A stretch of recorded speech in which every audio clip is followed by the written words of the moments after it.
ආයුබෝවන් රූරස YouTube channel එකට ඔයාලව ආදරයෙන් පිළිගන්නවා. මම අද ඔයාලට කියලා දෙන්න හිතුවේ පැණි බූන්දි හදාගන්න විදිහ. මේ වගේ කෑමක් ගෙදර හදාගන්න අපිට වැඩි වියදමක් යන්නේ නැහනේ. ඒ වගේම ගෙදරදී හදනවා නම් බය නැතුව පිරිසිදුව පොඩ්ඩොන්ට කන්න හදලා දෙන්නත් පුළුවන්. ලොකු පොඩි ભેදයක් නැහැ. බූන්දි කන්න අපි කවුරුත් කැමතියිනේ. ඉතින් ඔයාලට මගේ වීඩියෝ එක අවසාන වෙනකම් බලන්න කියලා ආරාධනා කරනවා. අවශ්‍ය ද්‍රව්‍ය පහළ ඩිස්ක්‍රිප්ෂන් එකේ සඳහන් කරලා තියෙනවා. ඉතින් අපි හදලා බලමු නේද? අද මම මෙතන පාන් පිටි ග්‍රෑම් 250ක් අරගෙන තියෙනවා. සීනි ග්‍රෑම් 300යි. දෙහි උෂ මේස හැඳි 1යි. ඊස්ට් තේ හැඳි 1කුයි ලුණු තේ හැඳි කාලකුයි අරගෙන තියෙනවා. වැනිලා තේ හැඳි 1කුයි කලරින් බිඳු 2-3කුයි අරගෙන තියෙනවා. කලරින් අවශ්‍යම නැහැ. ඔයාලා කැමති නම් දාගන්න. වතුර කෝප්ප භාගයකුත් අරගෙන තියෙනවා. මුලින්ම පාන් පිටි වලට ලුණු කුඩු එකතු කරගන්නවා. ඊස්ට් තේ හැඳක් දාගන්නවා. මේ ඊස්ට් ලුණු පාන් පිටි වල හොඳට කලවම් කරගන්න ඕන.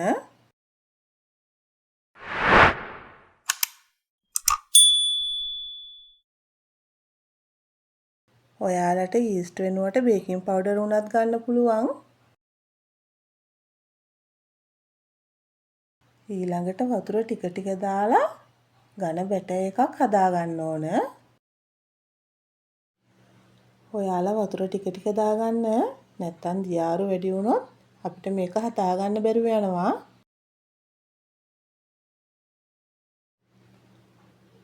ඔයාලා අතින් වතුර ටිකක් වැඩි වුණොත් ආයෙත් පාන් පිටි ටිකක් එකතු කරගන්න පුළුවන්.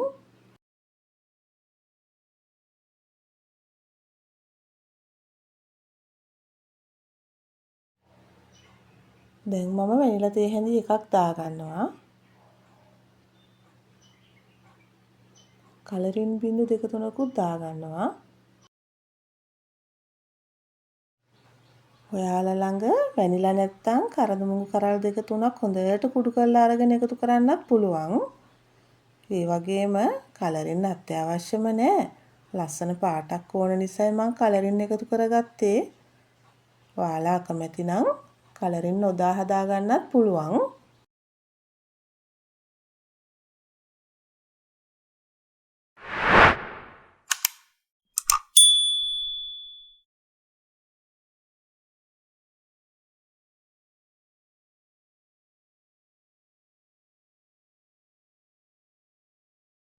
මේ බලන්න මෙන්න මේක තමයි පදම. හැන්ද ඉස්සුවාම මේ විදිහට තමයි බැටර් එක වැටෙන්න ඕන.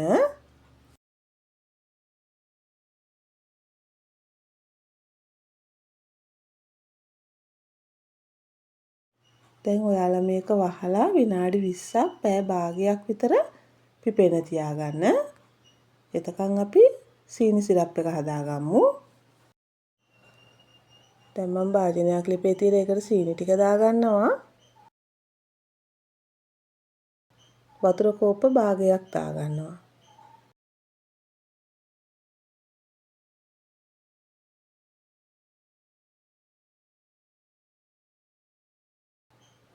මේ ගානට වතුර දාගත්තාම වැඩි වෙලා යන්නේ නැතුව අපිට සිරප් එක හදාගන්න පුළුවන්.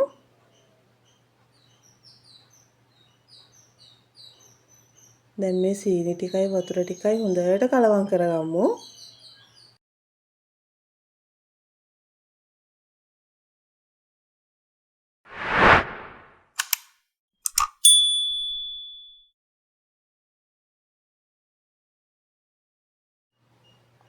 දැන් මේ වෙලාවේ මම දෙහි උෂ ටික දාගන්නවා.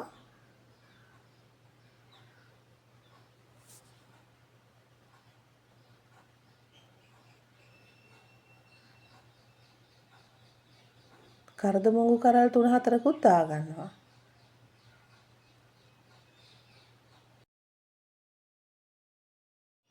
ඔයාලා කරදමුඟු රසට කැමති නැත්නම් වැනිලා ටිකක් උනත් දාගන්න පුළුවන්.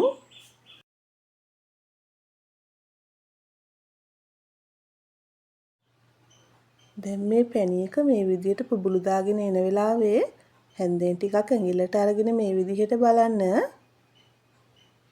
ඇඟිලි දෙකේ ඇලෙන ගතියක් එනවා නම් පැණි එක හරි.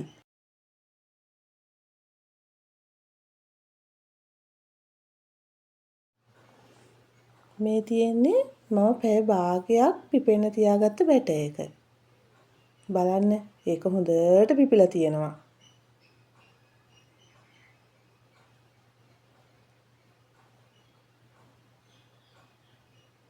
දැන් ඇතුලේ තියෙන වායු බුබුලු ටික එළියට එන්න අපි හොඳට කලවම් කරගමු.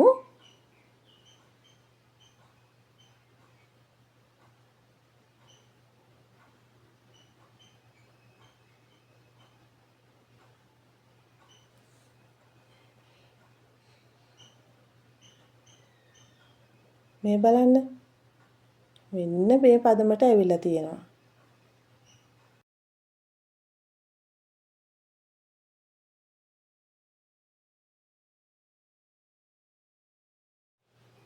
අද මේ බූන්දි ටික හදාගන්න මම පයිපින් බෑග් එකක් තමයි ගත්තේ.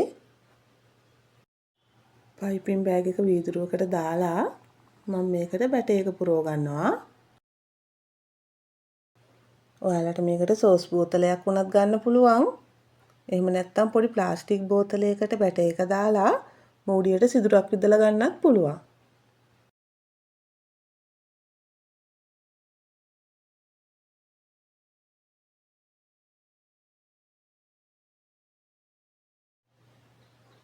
වීදුරුවකට පයිපින් බෑග් එක දාලා මුකුටු හැන්දකින් මිශ්‍රණය පුරව ගන්න එක තමයි ලේසිම වැඩේ. එතකොට වටේ ගෑවෙන්නේ නැතුව මිශ්‍රණය ඇතුළට පුරව ගන්න පුළුවන්.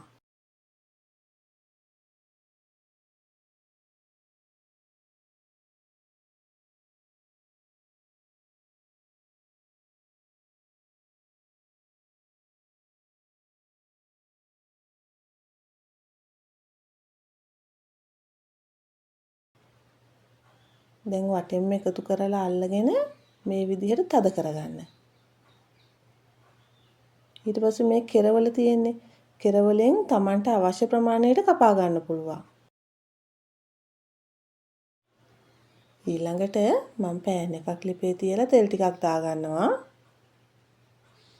ඔයාලට මේ වගේ පැතලි එකක් තියෙනවා නම් බූන්දි ටික හදාගන්න ලේසි. නැත්නම් තාච්චියක් උනත් පාවිච්චි කරන්න පුළුවන්. දැන් මේ විදිහට හිමීට කපපු සිදුරෙන් බැටර් එක ටික ටික තෙලට දාගන්න.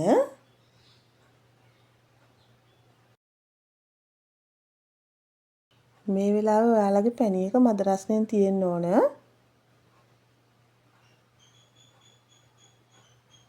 පැණි එක නිවෙනකොට උකු ගතියක් වගේ එනවා නම් වතුර මේස් හැඳි දෙකක් දාලා ලිපේ තියලා හොඳට කලවම් කරලා ගන්න. ඔයාලට බූන්දි මීට වැඩිය හීනියට හදා ගන්න ඕන නම් පයිපින් බෑග් එකේ සිදුර පොඩියට කපා ගන්න.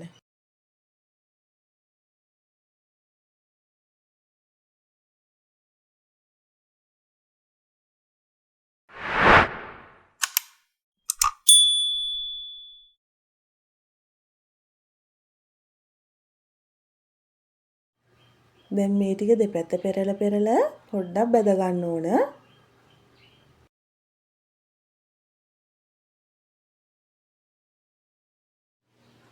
ඔයාලගේ පැණි එක ලිප ළඟින්ම තියාගන්න. මොකද අපි බූන්දි ටික තෙලෙන් ගත්ත ගමන් පැණි එකට දාගන්න ඕන. දැන් මෙන්න මේ ගානට ආවට පස්සේ අපි මේක පැණි එකට දාගන්නවා. මේ බලන්න. ලිපෙන් ගත්ත ගමන්ම පැණි එකට දාගන්න. ඊළඟට හැන්දක් අරගෙන පොඩ්ඩක් මේ ටික කලවම් කරන්න. මොකද අපිට මේ ටික හොඳට පැණි එකේ පැණි ටික උරා ගන්න විදිහට කලවම් කරගන්න ඕන.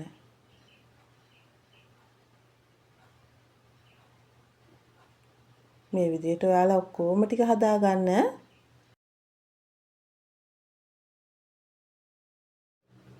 මේ තියෙන්නේ මම හදාගත්ත පැණි බූන්දි ටික. මේක හරිම රසයි. ඔයාලට පේනව නේද? හොඳට පැණි පිරීලා තියෙනවා. ඉතින් මේක හදලා දුන්නොත් නම් පොඩ්ඩොන්ගෙන් බේරෙන්න බැරි වෙයි. ඉතින් ඔයාලත් හදලා බලලා රස කොහොමද කියලා මට කමෙන්ට් එකකින් කියන්නකෝ. ඔයා මගේ වීඩියෝ එකට කැමති නම් ලයික් එකක් දාලා යාළුවන්ටත් බලන්න ෂෙයා කරන්න.